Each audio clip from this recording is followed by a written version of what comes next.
जो ऐसे को कमले में अपनी छुपा ले, जो दुश्मन को भी जख्म का कर दुआ दे, इससे और किया न देगा ज़माना, और रहमत नहीं गए तो फिर और किया है। কবিতার ভাষায় বলে দুনিয়ার মানুষ, আপনি আমার নবী, আমার নবী, দুশমনরা ওর নবী তার কমলির ভিতরে জায়গা দিতেন। আমার ভাইরা, দুশমনে নবীরে যত মারে, আল্লাহ নবী দুশমনদের জন্য দোয়া করেন। সুবহানাল্লাহ। নবীর এক সাহাবী বলেন, নবী গো, মক্কার কাফেররা আপনাকে এত দুঃখ দেয়, এত কষ্ট দেয়, ওগো নবীজি আপনাকে রক্তে রঞ্জিত করে ফেলেছে, আপনি কি বদলা দিতে পারেন না? এদেরকে জন্য আপনি কি বদলা করতে পারেন না? আল্লাহর রাসূল বলেন, সাহাবীরা রে, আমি গজব নিয়ে আগমন করি নাই, আমি রহমত নিয়ে আগমন করেছি। দেখেন, দুশ্মনে মারে, নবীজি দোয়া করে, আর দুশ্মনে নবীজি কমলের ভিতরে জায়গা দেয়। উম্মে জামিল নামে একটা মহিলা, বড় বজ্জাত একটা মহিলা ছিল। এমন মহিলা বর্তমান যুগে নাই বলতেই চলে। এমন বড় জঘন্য একটা মহিলা ছিল, যেই নবীজির শরীর মুবারকের মধ্যে মশা এবং মাছি বসা হারাম। ওই নবীজির চেহারা মুবারকের মধ্যে, শরীর মুবারকের মধ্যে ময়লা আবর্জনা টুকাইয়া সংগ্রহ কইরা আমার নবীজির গায়ের মধ্যে দিত। নাউজুবিল্লাহ। আল্লাহর নবী সাহাবায়ে কেরামকে বলে, সাহাবীরা,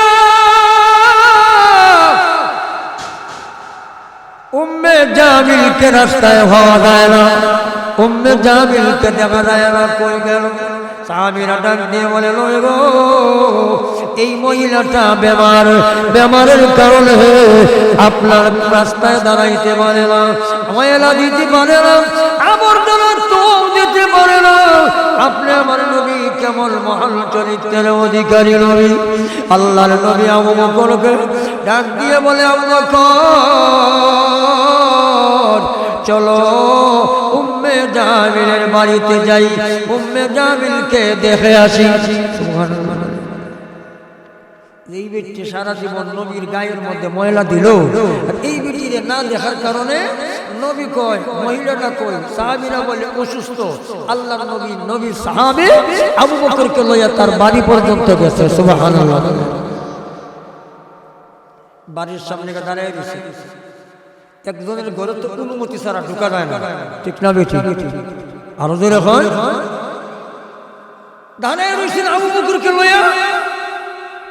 এখন হঠাৎ কইরা ওই উম্মে জামিলের একটা মেয়ে আছে বাইরেছে, বাইরিয়া দেখে নবীজি আবু বকরকে লইয়া তার বাড়ির সামনে দাঁড়িয়ে রয়েছে। মার কাছে গেছে, মা গো, মুহাম্মদ আবু বকরকে লইয়া আইছে, আজকে মনে হয় প্রতিশোধ নিত। আজকে তো আপনার দুর্বল, আপনার কোনো শক্তি নাই, আপনার তনুবল নাই, আপনার জনবল নাই, আপনার মনোবল নাই, আপনার আজকে ক্ষমতা নাই। ওগো মা, ভাগতেও পারবে না, লুকাইতেও পারবে না। এই সুযোগে মনে হয় মুহাম্মদ তার সাথী আবু বকরকে লইয়া আপনার বাড়ি আইছে প্রতিশোধ নেওয়ার জন্য। মা গো, কি করবো? অনুমতি দিব না তাকে না কইরা দিব? উম্মে জামিল ডাক দিয়া কই, একটু অনুমতি দিয়া দে, আমার নসিবে যা আছে তাই হবে।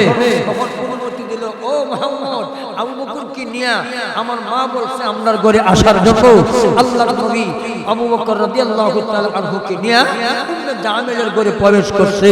প্রবেশ করার পরে উম্মে জামিল ডাক দিয়া কই, মা গো, আমার একটু পিছন দিয়া ধর, পিছন দিয়া ধরিয়া আর বালিশ দিয়ে আমার একটু বসায় রাখ, আমি একবারটা মুহাম্মদের চেহারা দিয়ে খেলাই। যেরকম সুবহানাল্লাহ।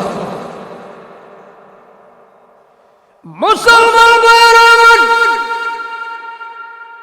উম্মে জামিল চোখের পানি ফেলে ফেলে কান্দে আর নবীর কাছে বলে, নবী গো, জীবনে যা করেছি তনুবলের কারণে করেছি, মনোবলের কারণে করেছি, টাকার জোরে করেছি, গায়ের জোরে করেছি, বংশর জোরে করে চিল্লাচির জোরে করেছিল গো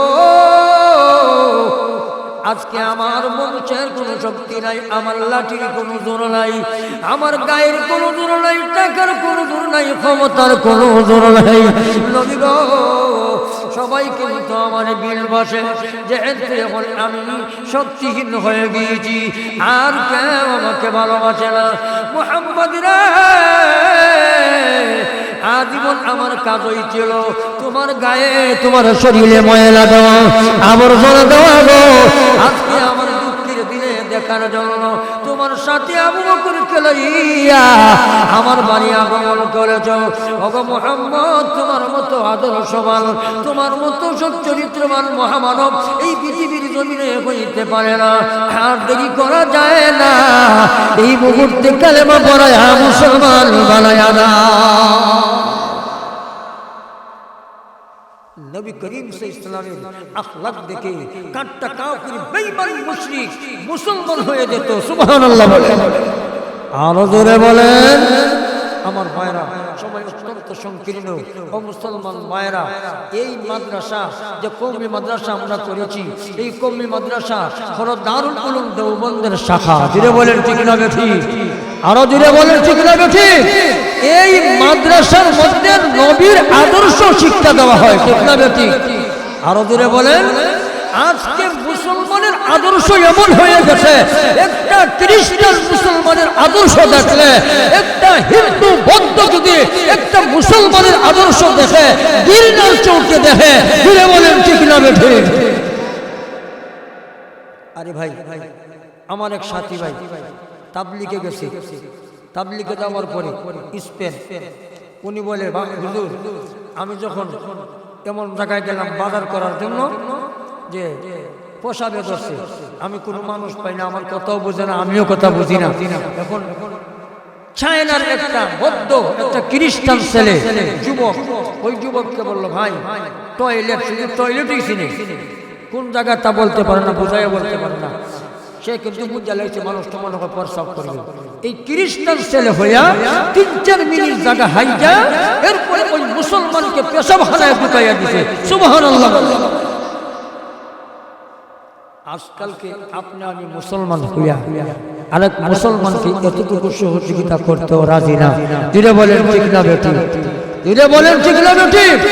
আরো যদি হক হয় চাকু দিয়া গা মাইরা তার মাল সমস্ত লইয়া যায়। দিলে কোন ঠিক না বেটি? আরো জোরে এখন ঠিক না বেটি? আজকে মুসলমানের আদর্শ, মুসলমানের চরিত্র এত নিকৃষ্ট হয়ে গেছে, কিন্তু আপনি আমার নবী মহানবী ইসলামের আদর্শ দেখে কাফের মুসলমান হয়ে গেছে। ঠিক না বেটি? দারুল উলুম দেওবন্দের উত্তরসূরি আওলাদে রাসূল হুসাইন আহমদ মদনী রাহমাতুল্লাহ আলাইহির আদর্শ দেখেও একটা ব্রাহ্মণ পরিবার কালিমা পড়ে মুসলমান হয়েছে। দিলে কোন সুবহানাল্লাহ। সিধন্য আওলাদে রাসূল হুসাইন আহমদ মদনী রহমতুল্লাহ আলাইহি, হযরত গাজী নবী মদহুনে মক্কি রহমতুল্লাহ আলাইহির উস্তাদ। সুবহানাল্লাহ। উনি গাড়িতে বসেন, এই কথাটা বলে শেষ করব। উনি গাড়িতে বসছেন, রেলগাড়িতে, আর হিন্দু ব্রাহ্মণও বসছে। হঠাৎ করিয়া হিন্দু ব্রাহ্মণের হাজতে ধরছে, প্রস্রাব পায়খানায় ধরছে। এখন ওই বেটা গেছে টয়লেটের মধ্যে, ওই রেলগাড়ির বাথরুমের মধ্যে প্রস্রাব পায়খানা করবে, যাইয়া দেখে যে অবস্থা ভালো না, বসার মতো কোনো ব্যবস্থা নাই, প্রস্রাব পায়খানা চতুর্দিকে ভরা। এর কারণে সে নাকের মধ্যে রুমাল দিয়া আবার গাড়ির সিটের মধ্যে আইয়া বসে রয়েছে। এখন হুসাইন আহমদ মদনী রহমতুল্লাহ আলাইহি লক্ষ্য করলেন, মন বিচারা গেল হাজত আদায় করার জন্য, মনে হয় হাজত আদায় করতে পারে নাই। দিদি জিজ্ঞেস কইরা ওই বেটা কি বলে, কিরে ভাই তুমি কি হাজত করো নাই? বলে হুজুর বসার মতো অভিযোগই না, এর লাগে বসতে পারি না। হুজুর সিট থেকে উঠটা শুকে শুকে ওই রেলগাড়ির বাথরুমের মধ্যে গেছে, যাইয়া পানি আছে আর টপ আছে আর ব্রাশ দিয়ে আস্তে আস্তে পরিষ্কার করে দিয়া এরপরে হুজুর ভাই এইমাত্র আমি আইছি, বসার মতো উপযোগী আছে, আপনি যাইতে পারেন, হাজত আদায় করতে পারেন। সুবহানাল্লাহ। হুজুরের কাছে ছিল আর এক বেটা, আপনি যে একটা কাজ করলেন, নিম্নমানের কাজটা কি আপনার জন্য সাজে? হুজুর বলেন, হুসাইন আহমদ মদনী রহমতুল্লাহ আলাইহি বলেন, আমি নবীর সুন্নাত ছাড়া কাজটা করি নাই। যেরকম সুবহানাল্লাহ। চিন্তা করে দেখো এত সুন্দর খাবার দিলেন আমার নবী ইহুদিকে, বিছনা করে দিলেন আমার নবী ইহুদিকে, নবীর মেহমান যেরকম। কিন্তু পীড়ার কারণে, পেটে অসুখের কারণে আল্লাহর বান্দা রাত্রে বেলা প্রস্রাব পায়খানা করে বিছনাটা বড়াইয়া চলে যায়, তরবারি রেখে যায়। তরবারি নেওয়ার জন্য আল্লাহর নবীর কাছে আসে, আয়েশা দেখে তার প্রস্রাব পায়খানা নবীজি নিজের হাত দিয়া পরিষ্কার করে।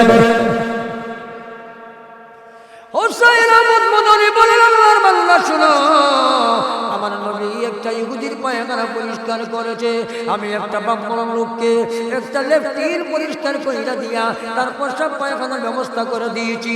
আমার নবীর তরিকায় কাজ করেছি। যিনি বলেন ঠিক না ঠিক? ইহুদি যে আইসে আইয়া দেখে তার পায়খানা নবীজি পরিষ্কার করেন। এখন চিন্তা করতেছে, দেখলে যে মোহাম্মদ আমারে তরবারি চাইল মাত্র, সওয়া মাত্র আমারে দিয়া দিছে, চাইলে তো কিছু বলতে পারতো, আমারে কিছু তুচ্ছবাচ্য করতে পারতো, কিন্তু মোহাম্মদ আমার তরবারিটা সোজা হাতের মধ্যে দিয়ে দিল। এই যে নবীজির একটা উত্তম আদর্শ দেখছে, সহানুভূতি দেখছে, আজ্ঞায় আর হিচ্ছায়, নবী গো তোমার আদর্শ গ্রহণ না কইরা আমি কিন্তু আর বাড়িতে ফিরবো না। আপনার আখলাকের কাছে, আপনার চরিত্রের কাছে হার মানলাম, এই মুহূর্তে আপনি কালেমা পড়াইয়া মুসলমান বানাইয়া দাও। যিনি বলেন সুবহানাল্লাহ। হিন্দুর ব্রাহ্মণ লোকে আমি গেলাম অপরিষ্কার, আর এই হুজুর গেল দেখা যায় পরিষ্কার। বিষয় কি? হুজুর এই কাজটা করছে। হিন্দু ব্রাহ্মণ তার হাজত আদায় করে আইসা এইবারে বলতে তাকে, হুজুর তোমার মধ্যে যদি এমন আদর্শ থাকতে পারে, না জানি তোমার নবীর কাছে কি আদর্শ ছিল। যেরকম সুবহানাল্লাহ, আরো যিনি বলেন সুবহানাল্লাহ। এই হিন্দু ব্রাহ্মণ আমার নবীর আদর্শ দেখা, আমার নবীর নায়েবের নবী, আল্লাহর নবীর আওলাদের রাসূল হযরত হুসাইন আহমদ মদনী রাহমাতুল্লাহ আলাইহির আদর্শ দেখা হিন্দু ব্রাহ্মণ মুসলমান হয়ে গেছে, ফ্যামিলি সহ। সুবহানাল্লাহ। এই আদর্শ শিক্ষা দেওয়া হয় এই মাদ্রাসায়, ঠিক না বেটি? আরো দূরে এখন ঠিক না বেটি? আদব শিক্ষা দেওয়া হয়, ঠিক না বেটি? আরো দূরে এখন ঠিক না বেটি? এই মাদ্রাসা যদি থাকে না, এই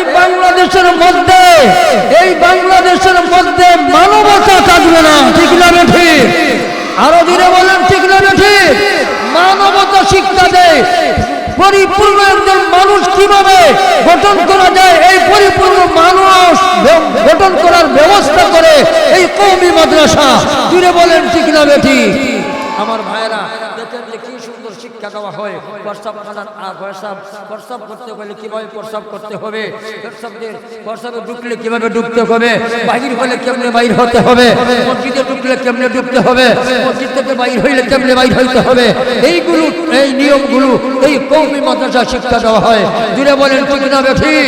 আমার ভাইরা এক মুসলমানে আরেক মুসলমানকে কেমনে দিবে, নবীর তরিকা সালাম, এই সালাম পর্যন্ত এই মাদ্রাসা শিক্ষা দেওয়া হয়। যিনি বলেন ঠিক না বেঠি? আমরা তো অনেকে সালামও জানি না। যিনি এখন ঠিক না বেঠি? সালাম আলাইকুম, ওই সিনি সালাম। যিনি এখন না, ও বেওয়াই সাহেব আসসালামু আলাইকুম, লম্বা করে দিছি, ঠিকই আছে, আসসালামু আলাইকুম। তুমি মরি যাও গা, তুমি কি হও? হে বড় এ উত্তর দে, আলাইকুম সালাম। আলাইকুম সালাম আর ডিজাইন দেখা আছে না? সালাম হইছি না মরবার দা করছে। এই মাদ্রাসায় নুরানি শিক্ষকের মাধ্যমে শিক্ষা দেওয়া হয় সালামের তরিকা, নিয়ম। আমার ছোট একটা মেয়ে আছে, আব্বা আমি সালাম শিক্ষা লেছি, কেমনে মা? আফসোস সালাম নবীর বাণী, আমরা সবে সালাম জানি। 90 নেকি পাইতে চাও, সবার আগে সালাম দাও। সুবহানাল্লাহ। 90 নেকি পাইতে চাও, সবার আগে আসসালামু আলাইকুম ওয়া রাহমাতুল্লাহ। আসসালামু আলাইকুম। আমার ভাইরা